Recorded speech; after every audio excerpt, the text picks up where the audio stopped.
मैं यतिवर्य कुमार विजय आप सभी दर्शकों का दैनिक यति राशिफल चैनल में हार्दिक स्वागत करता हूं। आज मैं आपको इस वीडियो में लक्ष्मी माता को घर बुलाने के तरीके और गणपति जी के पूजन के समय किन किन बातों का ध्यान रखना चाहिए, क्या नहीं करना चाहिए, यह मैं आपको बताऊंगा। और साथ में महिलाओं के श्रृंगार से संबंधित भी कुछ खास और महत्वपूर्ण बातें बताऊंगा। आप चाहें तो माँ लक्ष्मी को अपने घर में बुला सकते हैं और लक्ष्मी गणेश जी को भी आप खुश करके वरदान पा सकते हैं।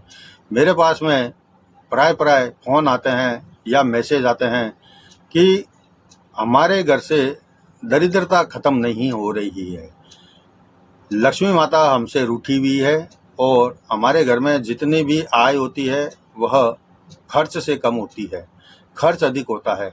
आय होती है तो उसके पहले खर्च होने का रास्ता तैयार रहता है और जितना पैसा आता है वो सारा आते ही समाप्त हो जाता है, बचत कुछ होती नहीं। और हम अपने घर में परिवार में बच्चों के साथ में पत्नी को या पति को थोड़ा कम जो उनको सुविधाएं दे पा रहे हैं। तो यह लक्ष्मी जी का घर में आना, आप चाहें तो लक्ष्मी जी को घर में बुला सकते हैं, आप चाहें तो लक्ष्मी जी को घर में स्थिर वास भी करवा सकते हैं, आप चाहे तो गणपति जी का पूजन इस प्रकार से करें जैसा मैं आपको बताऊं कि क्या नहीं करना चाहिए। अगर आप थोड़ा सा ध्यान रखेंगे तो गजानन गणेश भगवान सब विघ्न हरता है, उनके खुश होने से ही आपके घर में सारे जो है विघ्न समाप्त हो सकते हैं। लक्ष्मी माता भी आपके घर में स्थिर वास कर सकती है और आपकी जो समस्या धन से संबंधित रहती है कि आपने किसी को धन दिया, अब वो वापस नहीं दे रहा है, अब आपका धन है लेकिन वो काम ले रहा है, आपके काम नहीं आ रहा है। आपने किसी से उधार ले लिया, अब आप उस उधार को चुका नहीं पा रहे हैं, क्यों कि आपके आय कम है, घर के खर्चे अधिक है, आपके पास में पैसा हाथ में रुकता नहीं है। तो मैं आज आपको काफ़ी कुछ अच्छे उपाय बता रहा हूं। आप मेरा पूरा वीडियो बहुत ध्यान से देखें और अगर आपको वीडियो पसंद आए तो जो लक्ष्मी माता के भगत है वह नीचे कमेंट बॉक्स में जय माँ लक्ष्मी लिखें और जो गजानन गणेश जी के गणपति जी के भगत है वह जय गणेश अवश्य लिखें। सबसे पहले मैं आपको लक्ष्मी जी को घर में कैसे बुलाया जाए या रोका जाए या लक्ष्मी जी को कैसे खुश किया जाए जिससे कि आपकी आर्थिक समस्याओं का निदान किया जा सके, यह मैं बता रहा हूं। आप बहुत ध्यान से देखें और अगर चाहें तो इस प्रकार के उपाय आप कर सकते हैं। घर में जो ग्रह लक्ष्मी होती है उनको हमेशा दैनिक कार्यों में बहुत ध्यान रखना चाहिए। शास्त्रों में कई जगह लिखा गया है कि प्रत्येक गृहस्थी के लिए माननीय यह चीज जो मानने वाली है, यह सब करने लायक चीजें हैं। ये सूत्र जो देवी लक्ष्मी माता के संबंध में मैं बता रहा हूँ, ये सारे शास्त्रों में वर्णित भी है और ये सारे स्वर्णिम सूत्र है। आप इस वीडियो को बहुत महत्वपूर्ण समझकर देखना। यदि नियमित रूप से घर की जो घर में भोजन जो बनता है, जो पहली रोटी है वह गाय को और अंतिम रोटी अगर कुत्ते को दी जाए तो घर की लक्ष्मी में बढ़ोतरी होती है और वंश वृद्धि भी होती है। अगर कभी आपको दान देना है तो आप घर के दहलीज के अंदर खड़े होकर के दान दे सकते हैं या फिर दहलीज के बाहर जाकर दान दे सकते हैं, लेकिन आप दहलीज के अंदर खड़े रहें और मांगने वाला दहलीज के बाहर खड़ा रहे। आप दहलीज को क्रॉस करके, हाथ क्रॉस करके या उनको दान करेंगे तो वह दान मान्य नहीं होगा, उल्टा असर होता है।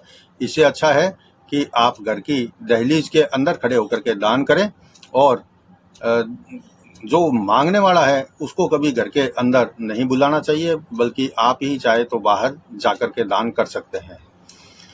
घर में कभी भी जो नमक जैसी चीजें हैं, क्षार से संबंधित चीजें हैं, इसको खुला नहीं रखना चाहिए, इसको हमेशा बंद डब्बे में रखना चाहिए।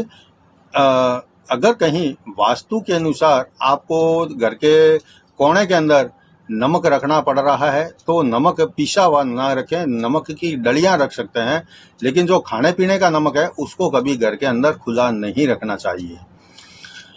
रोजाना सवेरे उठकर घर की जो लक्ष्मी है यानी कि ग्रह लक्ष्मी है, गृहिणी है, हमेशा मुख्य द्वार के ऊपर 1 गिलास पानी या 1 लोटा पानी जल डाल देवे तो लक्ष्मी जी के आने का जो रास्ता है वह साफ हो जाता है।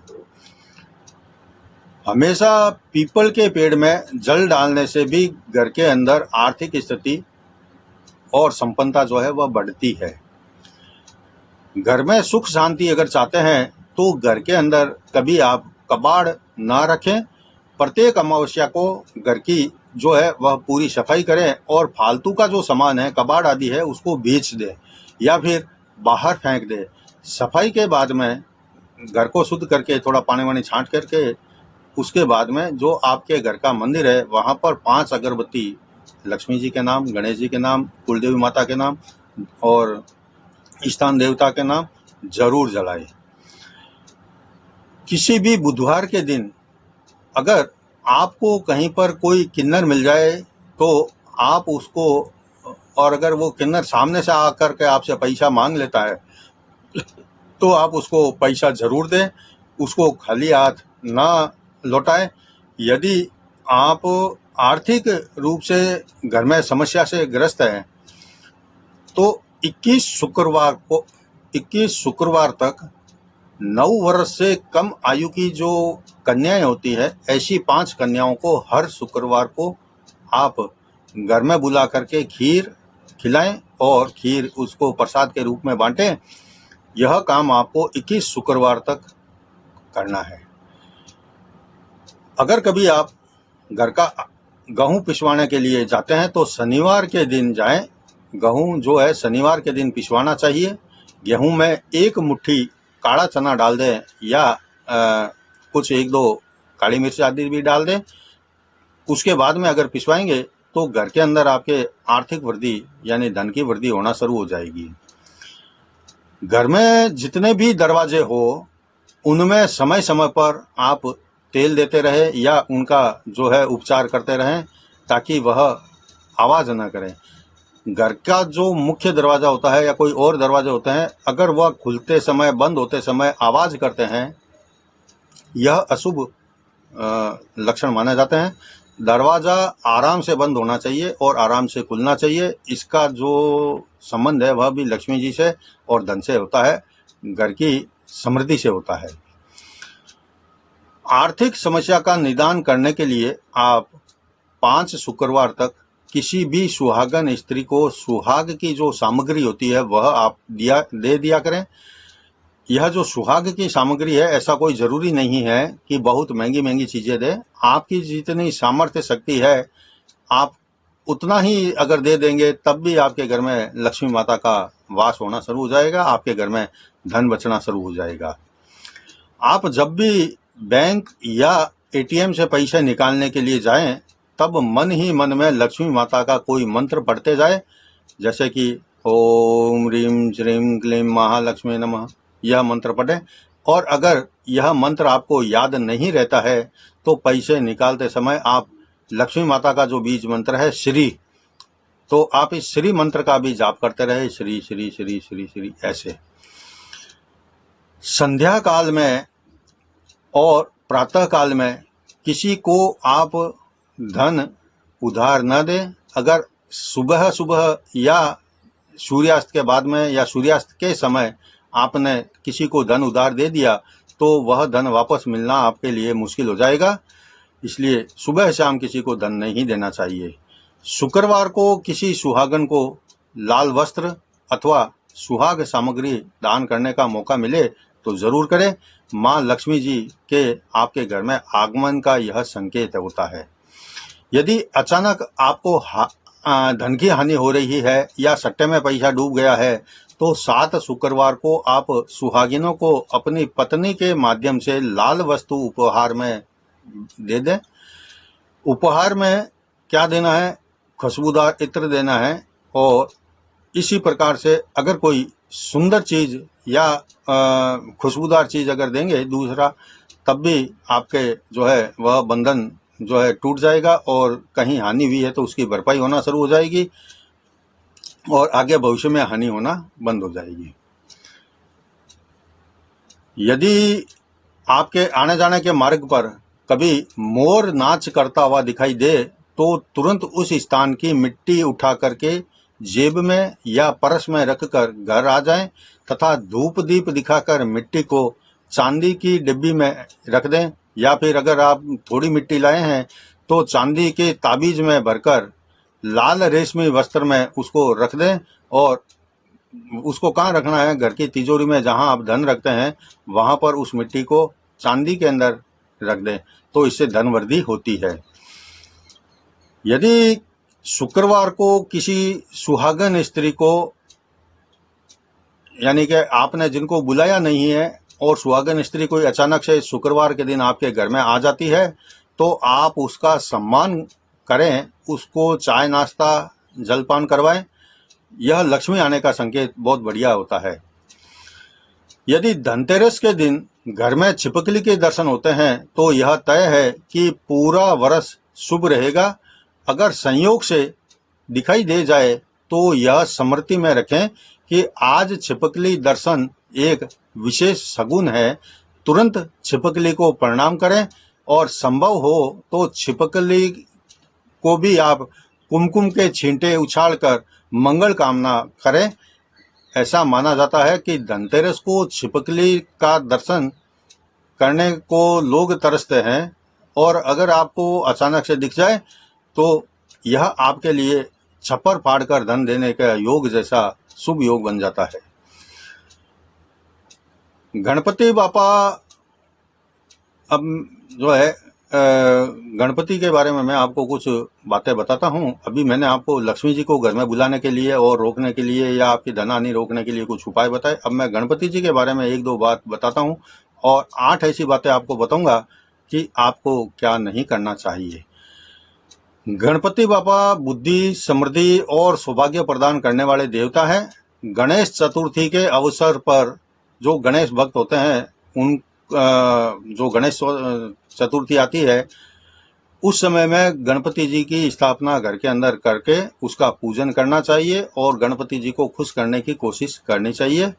परंतु गणपति बापा की पूजा में कुछ ऐसी महत्वपूर्ण बातें भी है जिन्हें उनकी पूजा के समय में ध्यान रखना चाहिए और विशेष ध्यान रखना चाहिए।